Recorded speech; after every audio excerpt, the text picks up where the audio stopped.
하나님 말씀 함께 보도록 하겠습니다. 오늘 우리가 함께 볼 하나님 말씀은 요나서 3장 7절 8절 말씀입니다. 요나서 3장 7절 8절 말씀,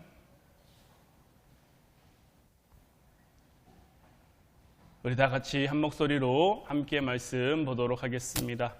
왕과 그의 대신들이 조서를 내려 니느웨에 선포하여 이르되 사람이나 짐승이나 소떼나 양떼나 아무것도 입에 대지 말지니 곧 먹지도 말 것이요 물도 마시지 말 것이며 사람이든지 짐승이든지 다 굵은 베옷을 입을 것이요 힘써 하나님께 부르짖을 것이며 각기 약한 길과 손으로 행한 강포에서 떠날 것이라.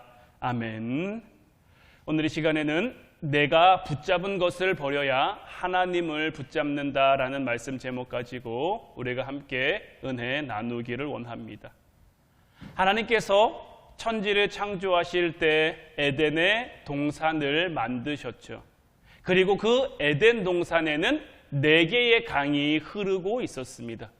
그 4개의 강 가운데 유프라테스 강과 티그리스 강이 있는데, 이 두 강은 지금 우리가 알고 있는 그 유프라테스, 티그리스 강은 아닙니다. 왜냐하면 하나님이 창조하신 그 에덴 동산 당시의 지형과 지금의 지형은 전혀 다르기 때문이죠.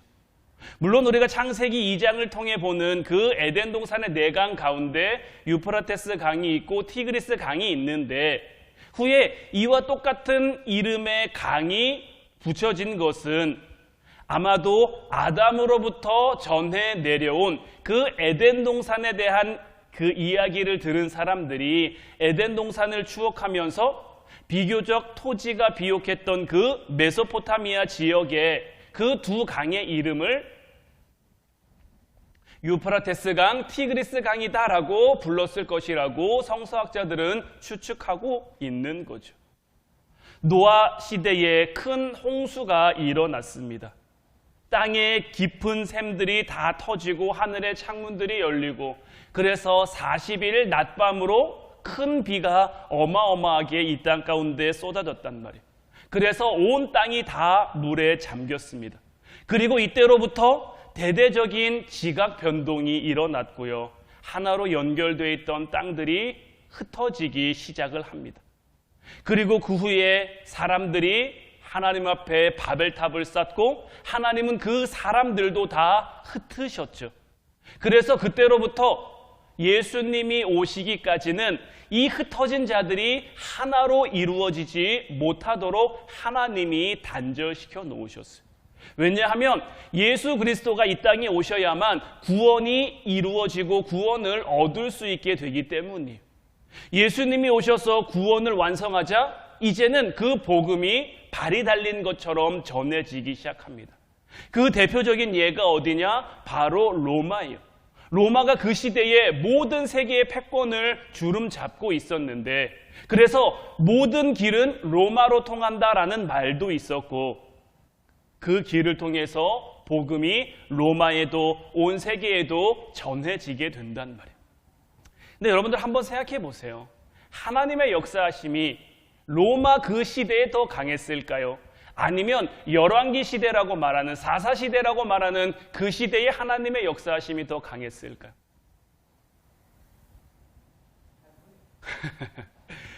겉으로 보여지는 그런 현상들만 봤을 때는 사사기 시대, 열왕기 시대가 훨씬 더 하나님의 놀라운 역사하심이 많죠. 삼손 같은 사람이 어디 있겠습니까? 기드온 시대에 해가 멈추라고 명령하자 해가 멈추는 사건도 있었죠. 어마어마한 하나님의 기적들이 사사기 시대를 통해서, 열왕기 시대를 통해서, 물론 신약 시대에도 예수님을 통해서 수많은 병자들이 고침받고 여러 가지 이적들이 나타났습니다마는 구약에 나타난 하나님의 역사하심과는 사실 비교할 수 없거든요. 물론 하나님 입장에서는 뭐 그거나 이거나 마찬가지겠지만 그냥 인간된 눈으로 봤을 때는 바다가 갈라지고 그런 것들이 훨씬 더 어마어마해 보이는 것이 사실이잖아요. 그런데 그 시대 가운데는 다른 이방 나라들이 하나님을 알았어요. 하나님을 알았는데 하나님께로 돌아오지 않습니다. 하나님을 믿지 않아요. 참 놀랍지 않습니까? 자기 신들보다 하나님이 더 대단하다는 거. 그 시대에는, 그 고대 시대에는 전쟁을 하면 신과 신의 전쟁이라고 많이들 생각을 했어요. 그런데 다윗 왕 보세요. 나가는 전쟁마다 다 승리하잖아요. 그럼 누가 봐도 하나님이 제일 센 건데 왜 다른 이방 나라들은 하나님을 인정하지 않았을까? 이건 역시 하나님이 그렇게 하신 거예요. 오늘날은 비행기만 타면 하루에 전 세계를 다 다닐 수 있을 정도로 사람들이 빨리 왕래하는 시대가 됐어요. 그만큼 복음이 세계 곳곳으로 빨리 흘러갈 수 있게 된 거죠. 예수님께서는 온 유대와 사마리아와 땅끝까지 복음이 전해지면 내가 다시 오겠다라고 말씀을 하셨고, 그때가 되면, 그 시기와 그때는 우리는 알지 못하지만 그때가 되면 우리 주님께서는 반드시 이 땅 가운데 다시 오실 거예요. 그때까지 우리는 우리에게 주어진 삶의 자리를 살아가는 거란 말이에요. 우리는 우리에게 주어진 삶의 자리를 살아감에 있어서 때로는 내가 계획하고 내가 내 삶을 이끌어 간다라고 생각하기 쉬워요. 하지만 이 모든 것들 가운데 하나님의 놀라운 섭리와 계획하심 없이 이루어지는 일들은 아무것도 없다라는 것을 우리는 알아야 하는 거예요. 니느웨를 향해서도 마찬가지입니다. 그 당시에 지난주에도 말씀을 드렸습니다마는 아수르의 계기일식이 벌어졌어요. 그 계기일식을 통해서 뭔가 나라가 위험한 거 아니야? 그리고 하필 그때가 이 아수르 사상 유일하게 유일신을 향해 있었단 말이에요. 그리고 하필 그때 요나가 니느웨에 와서 오래 전한 것도 아닙니다. 고작 하루 다니면서 하나님의 말씀, 너희가 회개하지 않으면 망하게 될 것이라는 그 말씀을 전했는데 그들이 그 말씀을 쉽게 받아들였단 말이에요. 이 모든 것들은 누가 하신 걸까요? 그렇죠. 하나님이 하신 겁니다. 만약에 제가 우리 교회 성도들을 향해서 지금은 회개할 때입니다. 지금은 다 금식해야 됩니다. 금식하며 기도해야 됩니다. 그런데 사람만 금식할 것이 아니라 동물들도 해야 됩니다. 혹 집에서 강아지를 키우거나 고양이를 키우거나 애완동물을 키우면 그들도 다 해야 됩니다. 집에서도 우리 어른들만 금식할 것이 아니라 나이를 불문하고 어린아이들도 해야 되고 늙은 노인들도 해야 되고 다 금식해야 됩니다. 지금은 그러할 때입니다 라고 선포하면 어떨까요? 일부 그래 내가 금식해야지 라고 받아들이시는 분들도 있을 수 있겠습니다만은 어린아이 아니면 동물들까지 금식해야 될까? 그렇게 생각하시는 분들도 있을 수 있단 말이에요. 그런데 지금 니느웨 왕이 바로 그렇게 하고 있는 거예요. 오늘 본문 말씀을 다시 보면 왕과 그의 대신들이 조서를 내려 니느웨에 선포하여 이르되 사람이나 짐승이나 소떼나 양떼나 아무것도 입에 대지 말지니 곧 먹지도 말 것이요 물도 마시지 말 것이며 사람이든지 짐승이든지 다 굵은 베옷을 입을 것이요 힘써 하나님께 부르짖을 것이며 각기 약한 길과 손으로 행한 강포에서 떠날 것이라. 니느웨 왕이 이제 요나 선지자가 전한 하나님의 말씀을 듣자마자 이제 조서를 내리는 거예요. 뭐라고 내립니까? 사람이나 짐승이나 소떼나 양떼나 아무것도 입에 대지 말래요. 먹지도 말고 물도 마시지 말래요. 사람뿐만 아니라 짐승에게까지 이렇게 하라고 하는 거죠. 여러분들, 사람이 물을 안 마시면 얼마나 살 수 있을까요? 제가 예전에 삼풍백화점이 무너졌을 때인가요? 그 안에서 26일 정도를 생존한 사람이 구출된 그 기사를 본 적이 있어요. 그런데 그 사람도 이제 내리는 빗물이나 물에 젖은 그 박스를 이렇게 먹으면서 그 시간을 보냈다라고 하죠. 그만큼 버틴 것도 사실 대단한 기적이죠. 그런데 그래도 그 사람은 마실 물과 박스라고 할지라도 그런 것을 먹을 수 있었기에 그렇게 가능했던 것이고, 사람이 먹지 않고 심지어 물도 마시지 않고는 오랜 시간을 버틸 수가 없습니다. 짐승은 이것이 더 심하다라고 해요. 그런데 지금 니느웨 왕은 사람뿐만 아니라 짐승에게까지 다 먹지도 말고 물도 마시지 말라는 거예요. 그러면 이러한 선포 가운데, 이러한 선언 가운데 이 나라에 어떤 일이 일어날 수 있을까요? 가축을 모두 잃을 수도 있는 거죠. 그 시대에 이 아수르는 농사를 짓는 나라인데 농사를 짓는데 가축은 필수죠. 가축을 다 잃으면 이거는 정말 국가적인 재앙이란 말이에요. 그런데 놀랍게 이 아수르 가운데 금식하는 짐승들에게 아무런 해가 일어나지 않는 정말 초자연적인 일이라고 할 수 있는 놀라운 일들이 나타나게 된 거예요. 얼마나 놀랍습니까? 이것을 보면 누가 봐도 와, 하나님 대단하다, 하나님이 하셨구나 해야 할 텐데 이 광경을 보는 요나의 태도가 참 묘합니다. 오히려 냉담한 거예요. 이처럼 놀라운 역사를 봤으면 하나님이 이 백성을 향해 이 백성을 어떻게 다스려 가시는지 그것을 보고 깨달으며 죄인이라도 회개하면, 죄인이라도 하나님께로 돌이키면 하나님이 구원하시는구나, 이들이 금식하며 하나님께로 돌아서자 이와 같이 놀라운 일들이 이 땅 가운데 일어나는구나 라고 그렇게 생각하며 하나님의 위대하심을 발견할 수 있어야 되는데 요나는 그렇게 하지 않는 거죠. 오히려 하나님 왜 저들을 구원하시냐며 하나님 앞에 따져 묻고 있는 거예요. 출애굽기를 보면 10가지 재앙이 나옵니다. 피, 개구리, 이, 파리, 가축이 죽는 거, 그 다음에 악성 종양, 우박, 메뚜기, 흑암, 장자의 죽음, 이 10가지 재앙이 애굽에 내려진단 말이에요. 이 10가지 재앙은 이중성을 띠고 있습니다. 이 이중성이란 건 뭐냐면 애굽에는 재앙인데 이스라엘에게는 복인 거죠. 하나님께서는 이 애굽의 10가지 재앙을 내리심에 있어서 굉장히 자연적인 것들을 통해서 그 나라의 재앙을 일으키죠. 개구리나 이나 파리나 메뚜기 같은 이 자연을 통해서 애굽에 재앙을 내린단 말이에요. 하나님께서 왜 이것들을 통해서 그 땅에 재앙을 내리셨느냐? 하나님이 원래 이 세상을 창조하실 때 자연은 인간의 다스림을 받게 돼 있었습니다. 하나님께서는 인간으로 하여금 모든 것을 다스릴 수 있는, 모든 것을 정복할 수 있는 그 능력을 주셨단 말이에요. 이게 하나님이 이 세상을 만드신 창조의 원리. 따라서 자연은 인간을 대적할 수 없습니다. 자연은 인간을 공격할 수 없어요. 그런데 이 아담과 하와가 하나님을 대적했을 때 어떤 일이 벌어집니까? 자연이 인간을 거스릅니다. 하나님이 아담에게 내린 저주 가운데 뭐가 있습니까? 네가 종일토록 수고해야 먹을 것을 얻을 것이며 땅은 너에게 가시와 엉겅퀴를 낸다라는 거죠. 더 이상 자연이 인간의 말에 순응하지 않는 거예요. 그런데 이 애굽에서는 어떤 일이 있었느냐? 이 개구리, 이 파리, 메뚜기 모두가 다 이 애굽 사람들이 섬기던 신입니다. 이 애굽에는 개구리 신도 있고요, 이 신도 있고요, 파리 신도 있고 메뚜기 신도 있어요. 그들이 섬기는 신이 그들을 공격하는 거예요. 마지막, 아홉 번째로 내려졌던 재앙이 무엇입니까? 흑암 재앙이죠. 애굽 왕은 바로라고 부르죠. 파라오라고 부른단 말이에요. 파라오라는 이름의 뜻이 무엇입니까?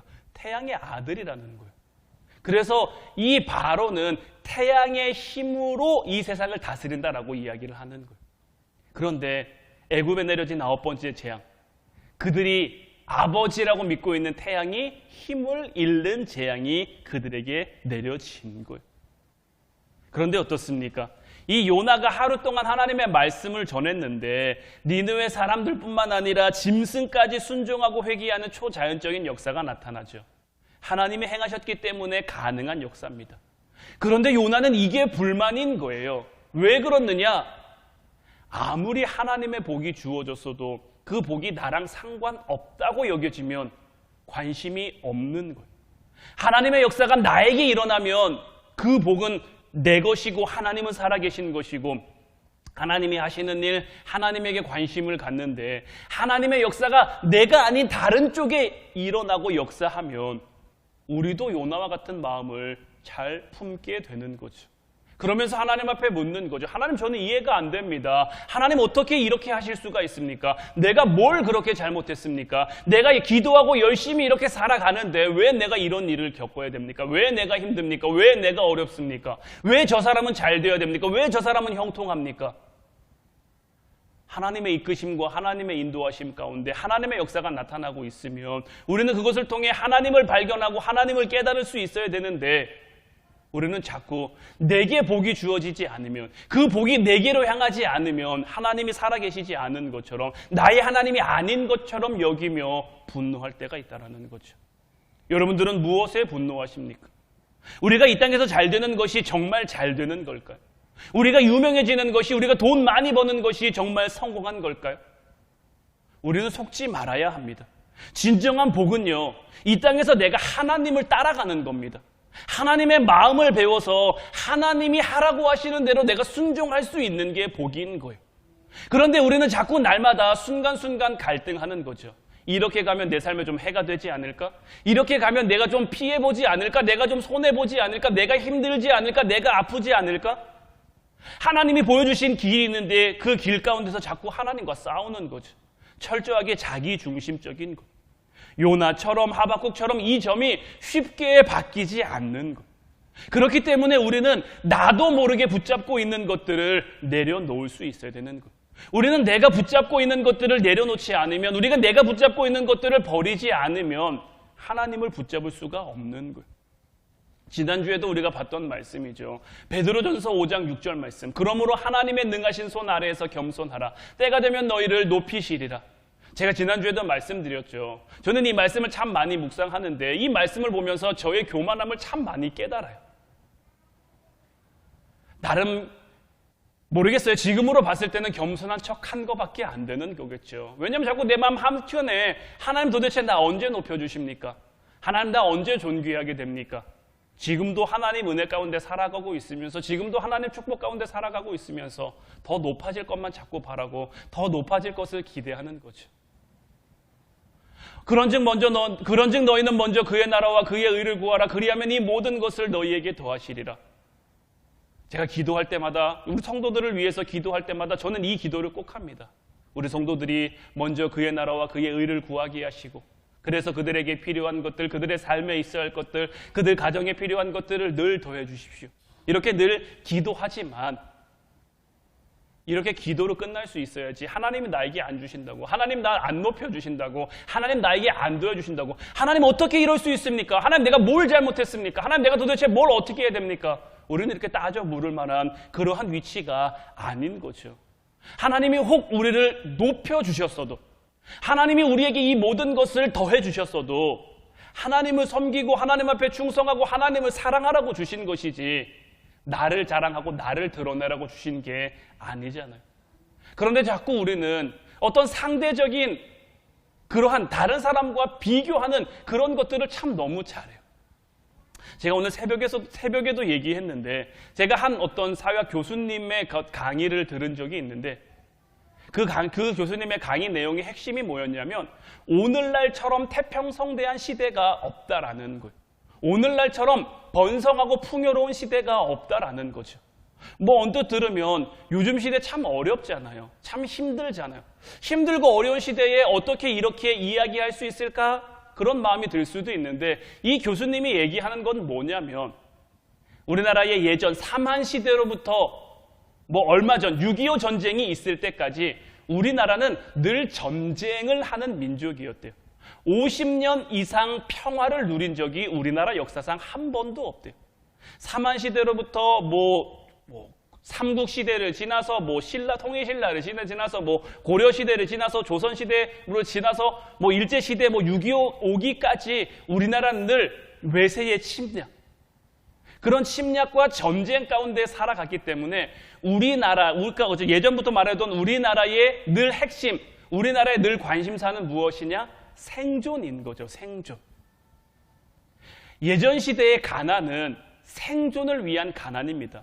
내가 단순히 이것 말고 저것 먹어야지, 저것 말고 이것 먹어야지 문제가 아니라, 이거 못 먹으면 내가 죽을 수도 있다, 이거 아니면 내가 정말 죽을 수도 있다라는 그런 생존의 문제였단 말이에요.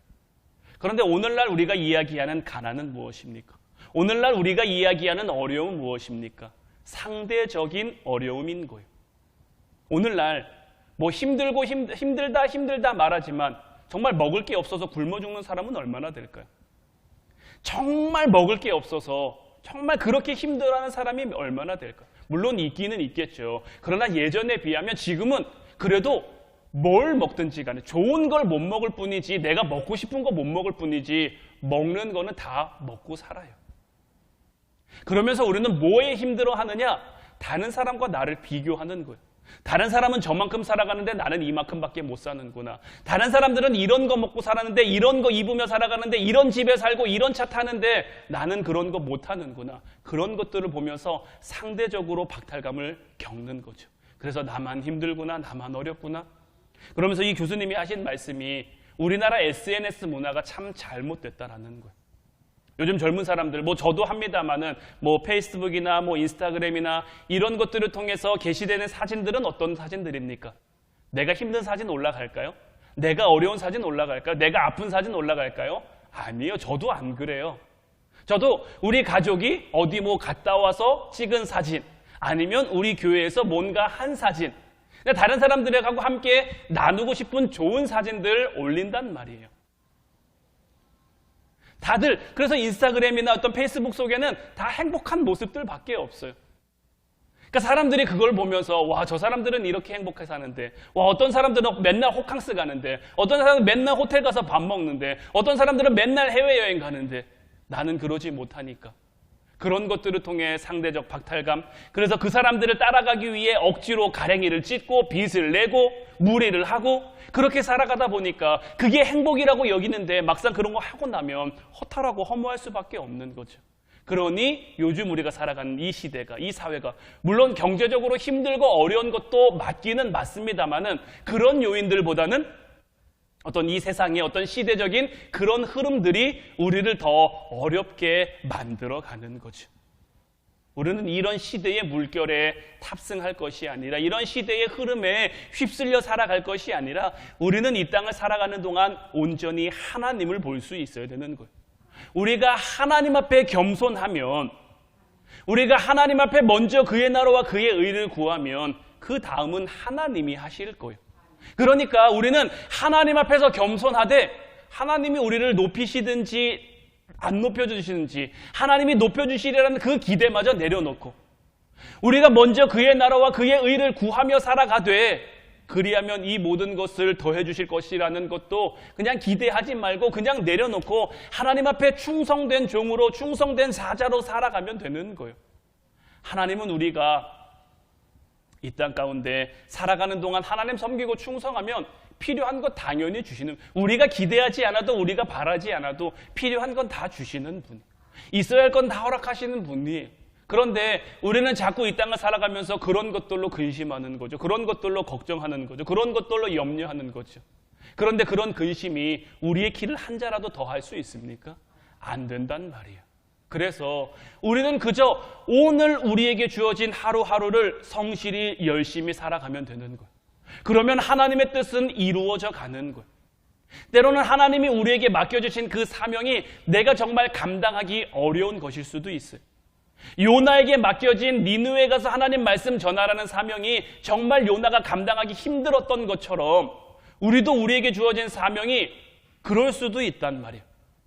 그럴 때 우리는 그 큰 사명을 내가 어떻게 감당하지? 이 무거운 십자가를 내가 어떻게 되지?